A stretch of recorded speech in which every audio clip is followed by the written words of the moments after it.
You guys, it has been a busy day. We did homeschool co-op today and I got to teach biology. So we did a rat dissection. So that's really up my alley. So anyway, it's been a busy day, but I've got an hour out in the garden tonight. So I'm gonna plant squash.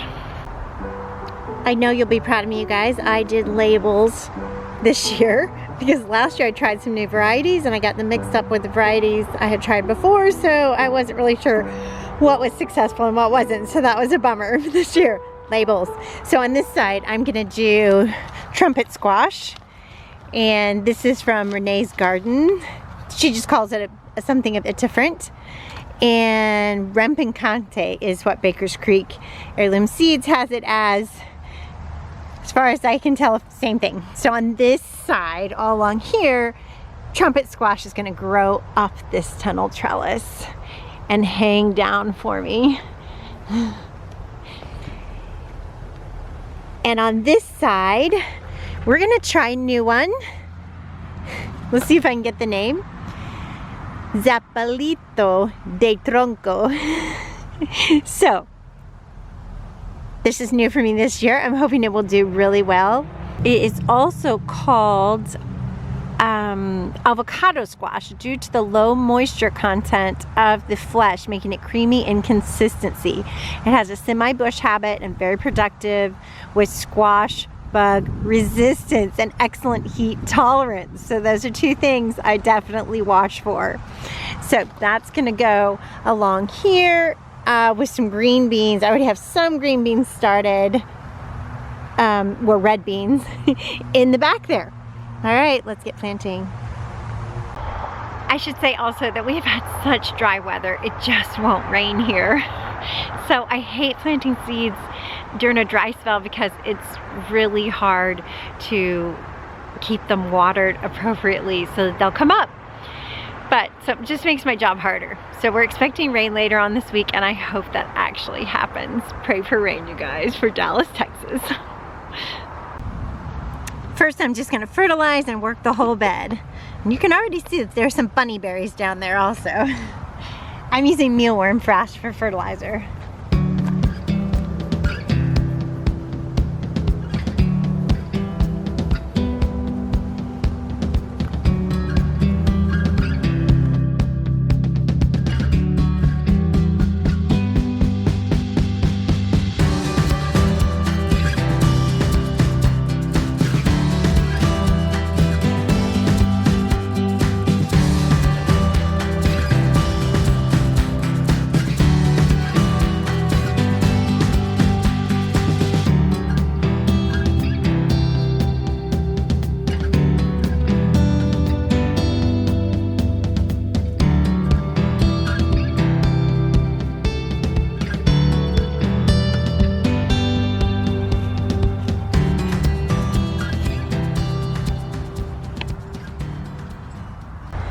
First, you guys remember those green beans that I did in a video called Killer Compost, how to avoid it. And these are my test green beans that I did in my horse manure, hay, sawdust mixture of compost that I got from a horse barn.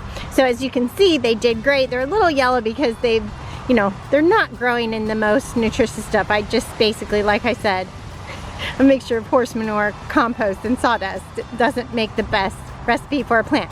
But as you can see, they're doing great. So I am gonna pop them in here since they're already up and going, so I can have some green beans in back here and squash in front. I've already got some red beans going, so. I will link up to the video of how to avoid killer compost. This is basically how you test it. It's like the canary in the coal mine. The canary did great.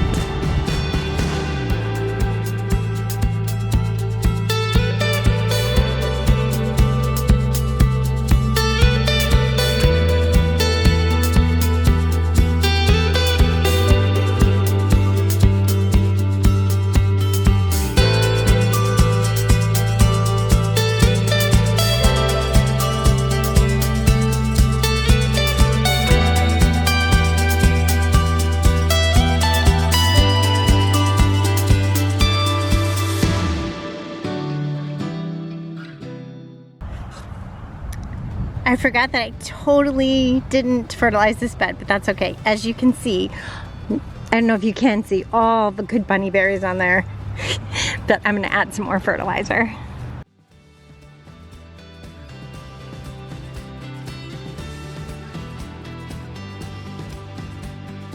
Mealworm frass, you guys.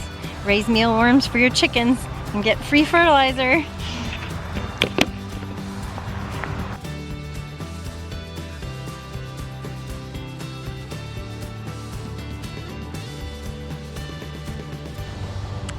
And in goes our squash.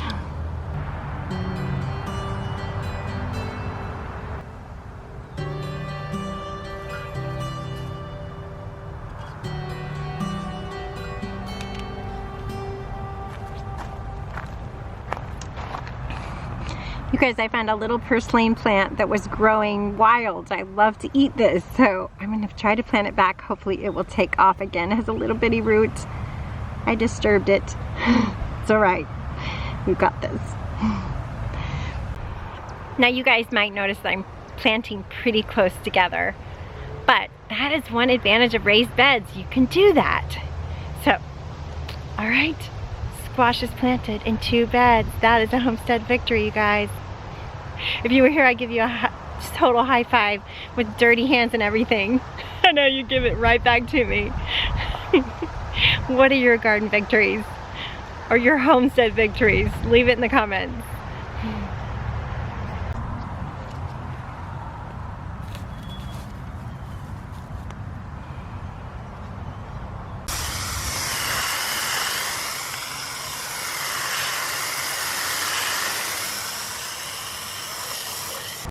I'm gonna spend the rest of my wonderful evening out in the garden, the rest of my twilight hours, planting squash, lemon squash, and tondo. I'm just gonna call it tondo squash, because the name is really hard to say. Anyway, don't waste your time doing the regular yellow and green squashes.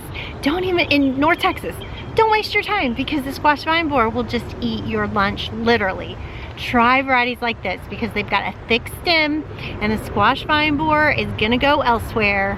Gonna go to your neighbor's garden where they're still trying the old, weak method of a hollow stem squash. All right, there's some plants that want to keep the seed from, like this wonderful Mars Landing kale. I love it. It's my favorite type. I don't have much seed left, so I'm gonna let it go to pods and get some wonderful seed. But I want to show you guys, I don't need any more bok choy seed, but I want to show you guys how it just develops its seed if you just let it bloom. Develop these little seed pods, and in each of those little pods is tons of seed. So this is baby bok choy, and you could have tons and tons of seed from that one plant that I left to just bloom. But I've got enough bok choy seed, so I'm gonna take that up. I've got enough of this kale. This is this, I think it's called, oh, I can't remember. Tranchuta kale or something like that, kind of the cabbage one. I've got enough seed of that, because one tiny seed makes a huge plant. So I'm just gonna pull that up. I'm gonna harvest this and eat a wonderful meal. And then this one, it's called something like Mizuna. It's right at the edge of the bed, and I would like some seed, more seed of that. I got it as a free seed from Baker Creek Heirloom Seed. They always send you a little freebie. So I'm gonna leave that, since it's just leaning over the edge there, and let it develop its seed. See the little seed pods, you guys? So easy to harvest your own seed. All right, let's empty this bed out and get it ready for squash. Okay, now there is room for squash. There are a couple of baby bok choys that I'm gonna harvest in the next few weeks and eat. A couple down there. And then this plant, you guys are gonna laugh at me, you guys, but I have no idea what this plant is. It grew in my garden. I must have planted it by seed, because I started all my plants by seed pretty much. But But it was really good. We ate it all winter. It was really good. No idea what it is, so I'm letting it go to seed because I want some seed for this mystery plant. I've got to look up and find out what it is so I can tell you guys about it. Anyway, it grew all winter. Great. And every year I like to show the ladybugs are being born. Let me show where there it is. And I always like to show one of their larvae. Okay, here's a ladybug larvae because new gardeners don't know. They see this pest on their plant. There we go. Hope you guys can see that. It looks like a really interesting creature. But that is a baby ladybug larvae. Certainly doesn't look like a beautiful spotted ladybug, does it? Looks like something you want to get rid of in your garden, but don't. Because it turns into that, which eats tons of aphids and is wonderful for your garden. Okay, let's get planting squash seeds. All right, this whole side is going to be lemon squash, and I made labels, you guys. Of course, when I see the fruit of that and I see the fruit of that, I'm going to know what's what. But this whole side is going to be tondo squash. So, not too complicated this year.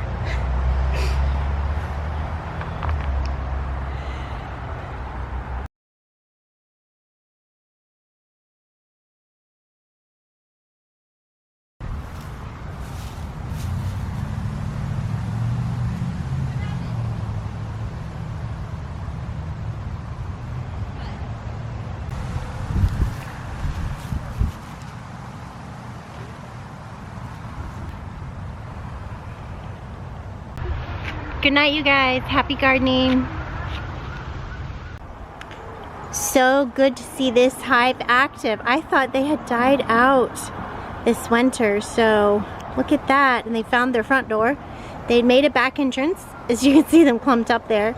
And then they found their front door just recently, so in the next few days I'm going to crack in there and see how things are looking. So good to see this hive is doing well.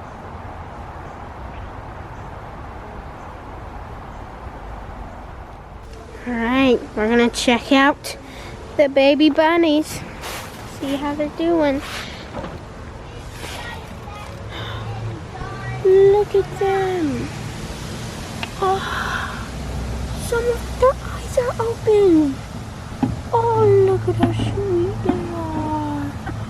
Hi, bunnies. Okay. Oh, good job, Mama.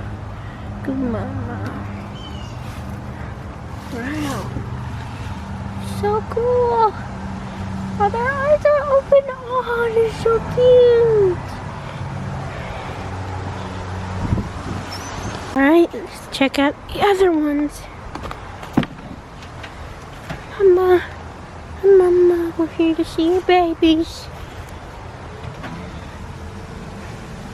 Oh, look at that white one. Its eyes are open. Oh, that's so cool. Bunnies. Oh, so cute. Oh, okay. Oh, so cute.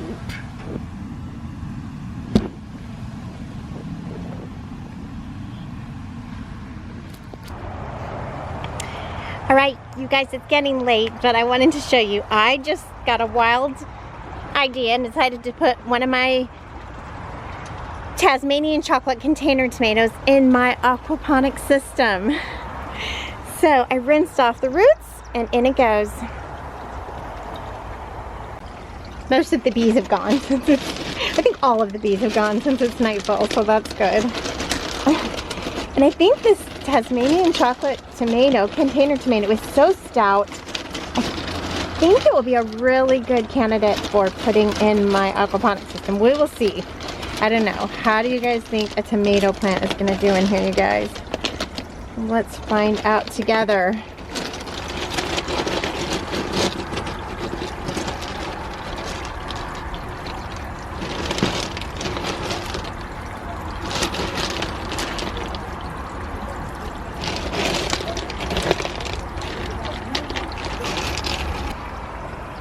Okay, you guys, I'm excited.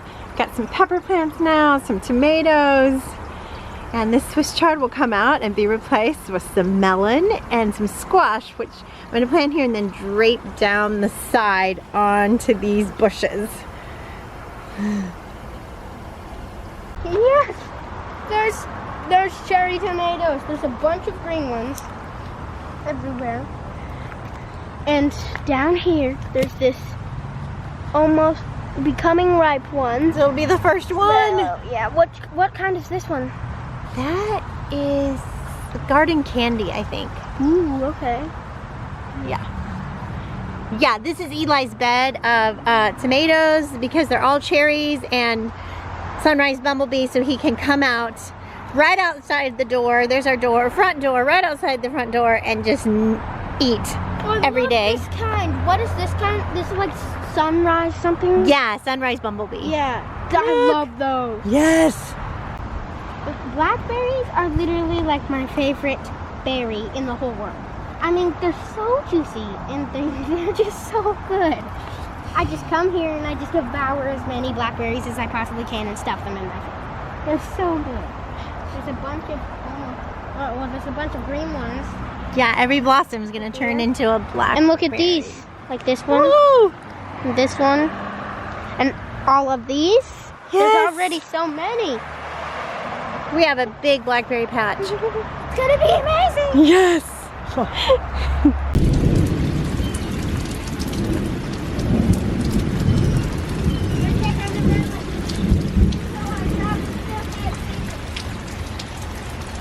Checking on the melon seeds already, although we just planted them yesterday. I'm probably not the only gardener that does that. It is super good to be getting rain on the front yard garden. Especially with a lot of seeds being put down. We really needed that rain. We are finally getting rain, you guys. We have not had rain in a couple weeks here in Dallas, Texas. And there is this sweet mockingbird that is just really enjoying it.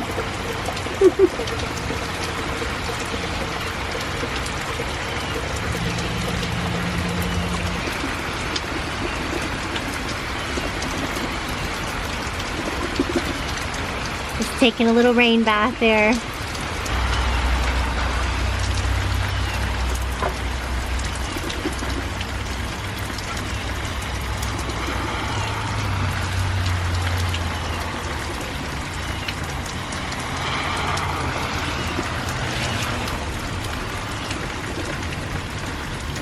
He's enjoying the rain every bit as much as I am.